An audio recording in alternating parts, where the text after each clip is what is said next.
एक गांव में मोहन नाम का एक किसान अपनी पत्नी सीता के साथ रहता था। मोहन बहुत ही मेहनती और समझदार था, लेकिन उसकी पत्नी सीता कुछ ज़्यादा ही भोली और मूर्ख थी।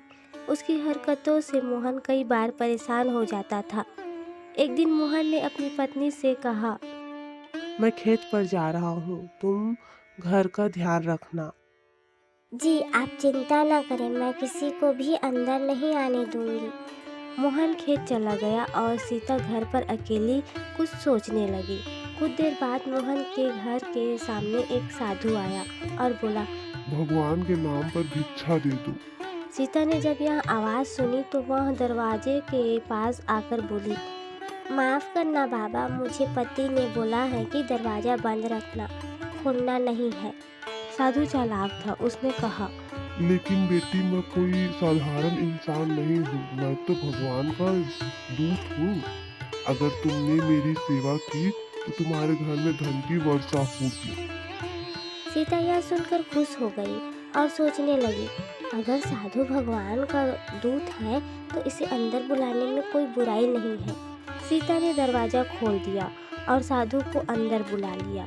फिर उसने घर के सारे गहने और अनाज उसे दे दिया।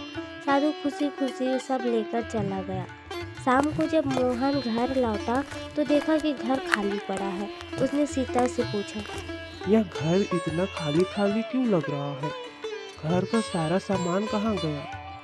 सीता गर्व से बोली, तुम्हारे जाने के बाद भगवान का दूत आया था, मैंने उन्हें सब दान कर दिया।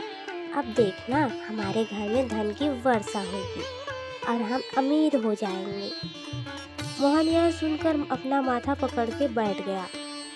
सोचने लगा। इसके मूर्खता का कोई उपाय नहीं। मोहन ने अपनी पत्नी की मूर्खता सुधारने के लिए एक तरकीब निकाली। अगले दिन मोहन अपने दोस्त के पास गया और उसे सब कुछ बताया। मोहन के दोस्त ने हामी भरी। कुछ देर बाद मोहन अपने घर पर था और थोड़ी ही देर में उसका दोस्त, जिसका नाम रवि था, वह मोहन के घर आया। आओ आओ रवि, बैठो, बड़े दिन बाद घर आए।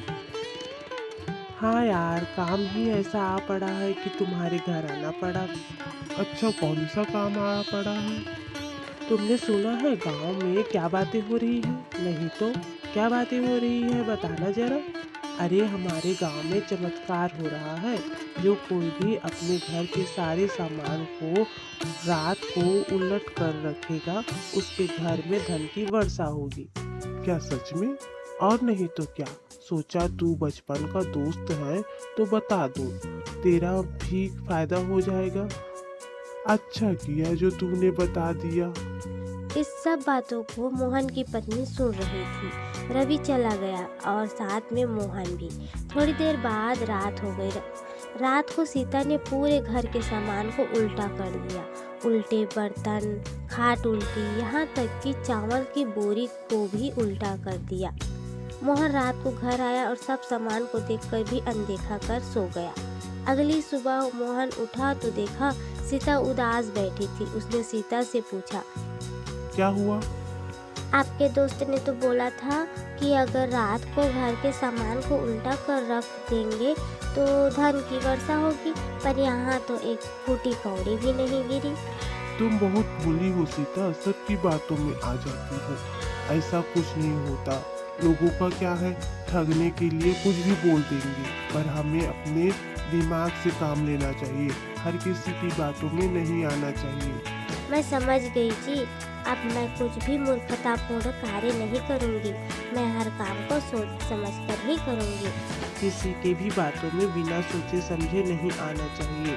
हमारी कहानी पसंद आई हो तो लाइक, कमेंट और सब्सक्राइब करें।